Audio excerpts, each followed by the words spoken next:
মই মুছলমান কিন্তু মোৰ মামা হিন্দু।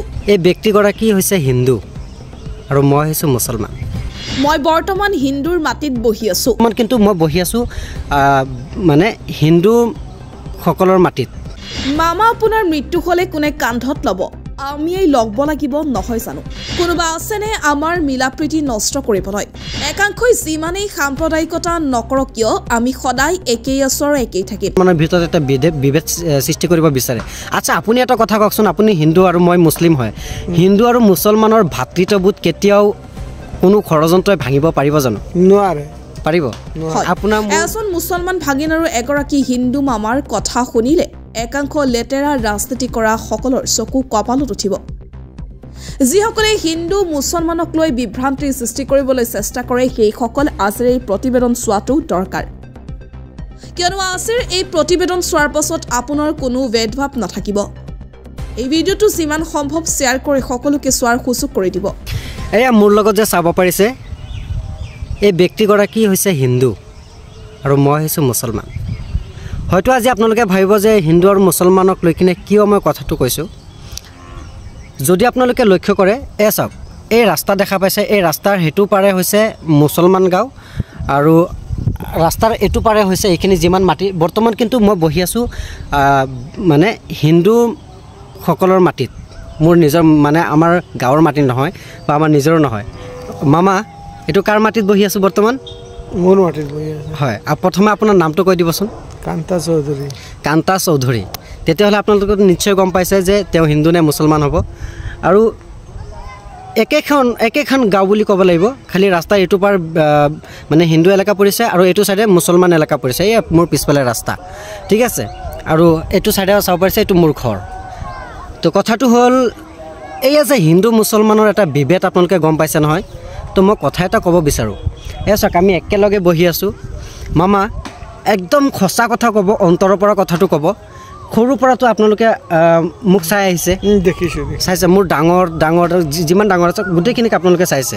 কিমান বছৰৰ পৰা আমি একেলগে আছোঁ। তো আজিলৈকে আমাৰ কিবা বিভেদ হৈছে নেকি? নাই নাই নাই নাই, একো হোৱা নাই।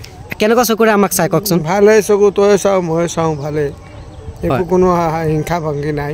মইতো আপোনাক মামা বুলি মাতোঁ, হয়নে নাই? কিন্তু আপুনি কেনেকুৱা ভাবে যে নিজৰ লাগে?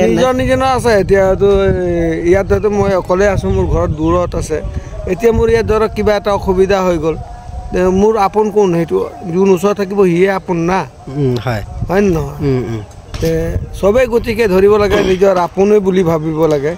আচ্ছা, যিসকলে মানে হিন্দু মুছলমানৰ ভিতৰত এটা বিভেদ আনিবৰ কাৰণে চেষ্টা কৰে, আমি ডাইৰেক্ট টাৰ্গেট কৰা নাই, যিসকলে মানে হিন্দু মুছলমানৰ ভিতৰত এটা বিভেদ সৃষ্টি কৰিব বিচাৰে।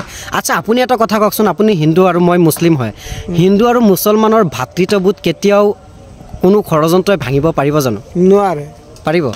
আপোনাৰ মোৰ মিল মহাব্বত এইটো কেতিয়াও ভাঙিব পাৰিব? নোৱাৰে।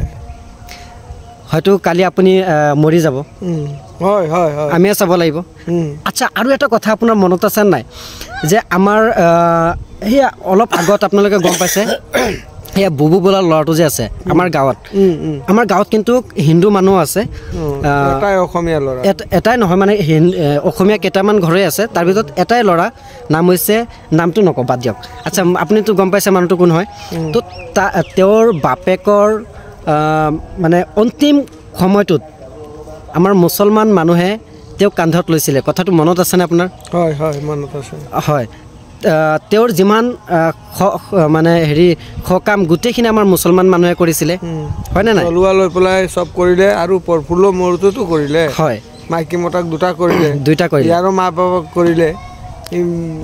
বিহাৰীক মতা নাই, হিন্দু মানুহক মতা নাই, গম পোৱা নাই, হিন্দু মানুহে গমেই পোৱা নাই, চব মুছলমানে কৰিলে, চবতো গমেই পোৱা নাই। তো ৰাইজে এইফালৰ মানুহ মিলিজুলি থাকোঁ আৰু সেইটোৱে। আচ্ছা যিসকলে হিন্দু মুছলমানৰ বিভেদ কৰিব বিচাৰে তেওঁলোকক আপুনি কি ক'ব? মই কি ক'ম, এইটোতো মিলিজুলি থাকিব লাগিব, তেনেহে দেশখন চলিব। চব নিজে মিলিজুলি থাকিব লাগিব। আমাৰ নিজৰ দেশটো আমি নিজে